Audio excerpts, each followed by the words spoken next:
কচু তো আমার ভীষণ প্রিয়। কচু খেতে খুবই ভালোবাসি। অনেকে আবার কচুর নাম শুনলে নাক ছিটকায়। তো রেসিপিটা আজকে তাদের জন্য। খুবই সহজ একটা রেসিপি আর খেতেও কিন্তু খুবই সুস্বাদু। একবার হলেও বাড়িতে অবশ্যই ট্রাই করবেন, খুবই ভালো লাগবে। Hi guys, welcome back to my YouTube channel রাখির রান্নাঘর।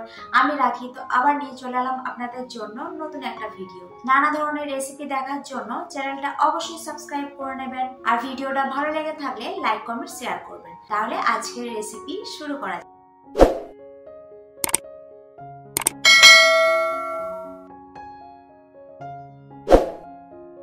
আপনাদের তো বলাই হয়নি কচু দিয়ে আমি কি বানাচ্ছি। কচু দিয়ে বানাচ্ছি কচুর দম। তার জন্য কচু নিয়ে নিয়েছি 200 থেকে 250 গ্রাম মতো। আর কচুতে তো প্রচুর পরিমাণে নোংরা থাকে, তাই ভালো করে প্রথমে আগে কচুগুলো জল দিয়ে পরিষ্কার করে ধুয়ে নিচ্ছি। জল দিয়ে পরিষ্কার করে ধুয়ে নেওয়ার পর প্রেসার কুকারে দিয়ে দিচ্ছি। প্রেসার কুকার বাদে এমনি কড়াইও কিন্তু এটা সেদ্ধ হয়ে যাবে। আমি যেহেতু তাড়াতাড়ি করছি তাই এটা প্রেসারে দিয়ে মাত্র 2টো সিটি দিলেই কিন্তু এটা সেদ্ধ হয়ে যাবে। কুকারে দিয়ে দিয়েছি পরিমাণ মতো জল। কুকারের ঢাকনাটা বন্ধ করে একদম হাই ফ্লেমে এটাকে সেদ্ধ হতে দেবো। এটা এখন সেদ্ধ হতে থাক। এবার প্রয়োজনীয় জিনিসগুলো একটু ভালো করে রেডি করে নিচ্ছি। একটা বড় সাইজে পেঁয়াজ নিয়েছি, সেটাকে পেঁয়াজের খোসাটাকে ভালো করে ছাড়িয়ে এটাকে কুচি কুচি করে কেটে নেবো। আপনারা পেঁয়াজ পছন্দ না করলে এটা নিরামিষ ভাবেও বানাতে পারেন। তো দেখুন এখানে পেঁয়াজের খোসাটা কিন্তু ভালো করে ছাড়িয়ে নিয়েছি। এবার পেঁয়াজটাকে জল দিয়ে ভালো করে পরিষ্কার করে ধুয়ে নিচ্ছি। এবার এটাকে ছুরি দিয়ে পাতলা পাতলা করে কেটে নেবো।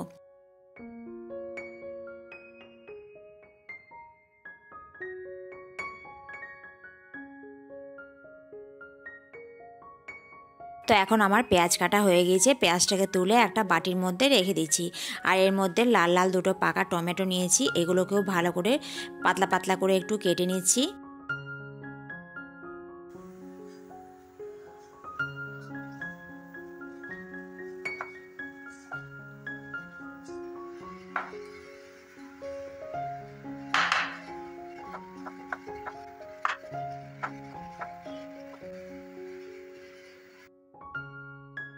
সমস্ত কিছু আমার কাটা হয়ে গেছে। টমেটো বাটির মধ্যে তুলে ভালো করে এক সাইডে এগুলো রেখে দিচ্ছি।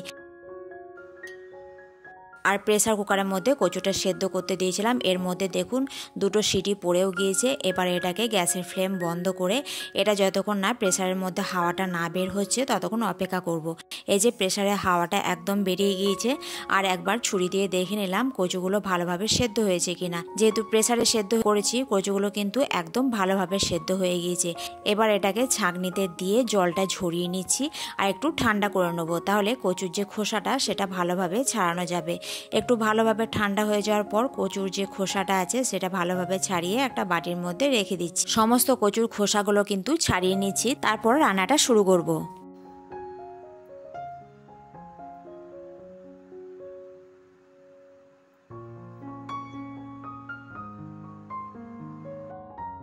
সমস্ত কচুর খোসা কিন্তু আমার ছাড়ানো হয়ে গিয়েছে আর প্লেটের মধ্যে সমস্ত রেখে দিয়েছি। এবার বাকি এই খোসাগুলো ফেলে দিয়ে এবার রান্নাটা শুরু করা যাক। তার জন্য প্রথমে উনুনটা ধরিয়ে নিচ্ছি আর কড়াই চাপিয়ে দিচ্ছি। কড়াইটা ভালোভাবে গরম করে নিতে হবে। কড়াইটা খুব ভালোভাবে গরম হয়ে গেলে এর মধ্যে পরিমাণ মতো সর্ষে তেল দিয়ে দিচ্ছি। এই রান্নাটা কিন্তু সর্ষে তেলেই করছি, আর সর্ষে তেলে করলে কিন্তু সব থেকে বেশি ভালো লাগবে।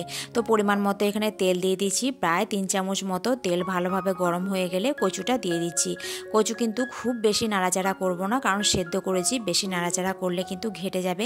তাই হালকা হাতে ভালো করে 2-4 বার নেড়ে এটাকে লাল লাল করে একটু ভেজে নেব। এটাকে নুন হলুদ ছাড়াই কিন্তু ভাজছি, আপনারা চাইলে নুন আর হলুদ দিয়েও ভেজে নিতে পারেন। দেখুন কচুটা আমি খুব সুন্দর করে লাল লাল করে ভেজে নিয়েছি। এবার ওই কড়াইয়ের মধ্যেই আরও পরিমাণ মতো সর্ষে তেল দিয়ে দিচ্ছি, প্রায় 3 চামচ মতো। আর ফোড়নে দিচ্ছি গোটা জিরে ওই হাফ চামচ মতো। ফোড়ন ভালোভাবে নাড়াচাড়া করে নিচ্ছি। কাঁচা জিরের একটা গন্ধ থেকে যাবে। খুব ভালোভাবে নাড়াচাড়া করার পর ফোড়ন থেকে যখন খুব সুন্দর একটা গন্ধ বেরোবে তখন এই যে কেটে রাখা পেঁয়াজের টুকরোগুলো দিয়ে এগুলো একটু ভালো করে লাল লাল করে ভেজে নিচ্ছি।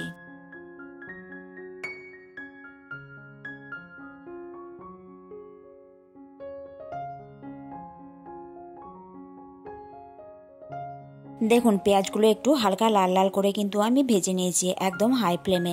এর মধ্যে কিছু মশলা অ্যাড করে দিচ্ছি, 1 চামচ মতো হলুদ গুঁড়ো, 1/2 চামচ মতো লঙ্কা গুঁড়ো, 1 চামচ মতো ধনে গুঁড়ো আর 1 চামচ মতো জিরে গুঁড়ো। তো সমস্ত মশলা দেওয়ার পর 2টো টমেটো কেটে রেখেছিলাম, ওই টমেটোও কিন্তু একসাথে দিয়ে ভালো করে এর মধ্যে নাড়াচাড়া করে নিচ্ছি যতক্ষণ না টমেটো গলে যায় আর মশলাগুলো ভালো করে কষানো হয়। সামান্য একটু নুন দিয়ে দিলাম টমেটো যাতে তাড়াতাড়ি গলে যায়। এবার সমস্ত কিছু নাড়াচাড়া করে মশলাগুলো একসাথে ভালো করে কষিয়ে নেব। সামান্য একটু জল দিয়ে দিলাম যাতে মশলাগুলো ভালো করে কষানো হয়ে যায়। এবার মিডিয়াম ফ্লেমে ভালো করে মশলাগুলো কষাবো। এর সাথে 1 চামচ মতো আদা রসুন বাটাও দিয়ে দিলাম। এবার সমস্ত কিছু ভালো করে কষিয়ে নেব।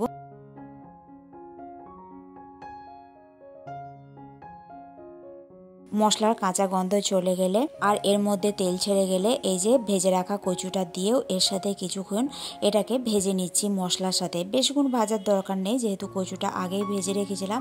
ওই 5 মিনিট মতো মশলার সাথে একটু কষিয়ে নিচ্ছি। ভালোভাবে মশলার সাথে কষানো হয়ে গেলে এবার এর মধ্যে পরিমাণ মতো একটু নর্মাল জল দিয়ে দিচ্ছি। বাটিটা ধুয়ে এর মধ্যে পরিমাণ মতো জল দিয়ে দিলাম, যতটা গ্রেভি থাকবে সেই অনুযায়ী জল দিয়ে দিলাম। সমস্ত কিছু একবার ভালো করে মিশিয়ে নিচ্ছি। এবার এটাকে ভালো করে ফুটিয়ে নেব আর সমস্ত কিছু চেক করে নেব ঠিক আছে কিনা। নুনটা একটু কম ছিল, কম মনে হচ্ছিল, তাই পরিমাণ মতো একটু নুন দিয়ে ভালো করে মিশিয়ে নিচ্ছি। আর ঝোলও কিন্তু ফুটে গিয়েছে। এবার এটাকে ঢাকনা দিয়ে ঢেকে রাখবো মোটামুটি 10 থেকে 15 মিনিট মতো, তাহলে কিন্তু রেডি হয়ে যাবে। আর এদিকে কিছুটা ধনেপাতা নিয়েছি, ধনেপাতাটাকে ছোটো ছোটো করে একদম কুচিয়ে নেব।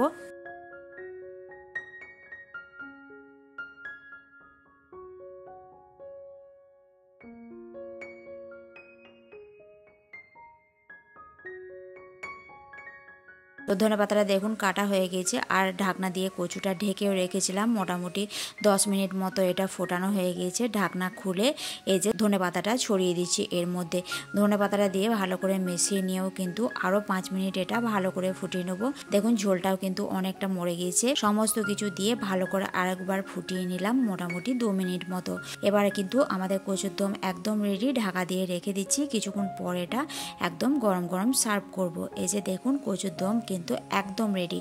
তো রেসিপিটা কেমন লাগলো অবশ্যই কমেন্ট করবেন। ভিডিওটা ভালো লাগলে লাইক শেয়ার করতে ভুলবেন না। চ্যানেলে নতুন হলে চ্যানেলটা অবশ্যই সাবস্ক্রাইব করে নেবেন। আবার আসছি নতুন কোনো এক রেসিপি নিয়ে। আজকের জন্য টাটা।